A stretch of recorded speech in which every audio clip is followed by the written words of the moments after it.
आणि आता एक महत्त्वाची ब्रेकिंग न्यूज समोर येते बुलढाण्यातून। बुलढाणा आरोग्य विभागाच्या विशेष पथकाने गर्भलिंग निदान करताना डॉक्टरला रंगेहात पकडलाय। डॉक्टर अमोल भोपळे यांना ताब्यात घेतलं असून त्यांनी कसून चौकशी केली जाते आणि पीसीएनडीटी कायद्याअंतर्गत जिल्ह्यामध्ये 3 कारवाई करण्यात आल्यात। या क्षणाची महत्त्वाची अपडेट आपण पाहतोय।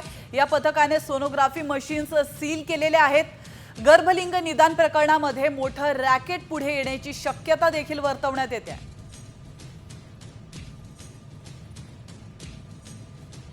इथे काही सेक्स डिटर्मिनेशन केलं गेलेलं आहे आणि त्याचं गर्भपात होण्याची शक्यता आहे अशी एक गोपनीय माहितीच्या आधारे आपण 12 तारखेला एक चमू बनवून आपण पाठवली। त्यासाठी पोलिसांचं सुद्धा सहकार्य मिळालं। त्यांचा आपण सोनोग्राफी सेंटर सील केलेलं आहे आणि त्यांचा गर्भपात करण्याचा जो परवाना असतो तो सुद्धा रद्द केलेला आहे आणि त्याला सध्या सस्पेंड केलेला आहे।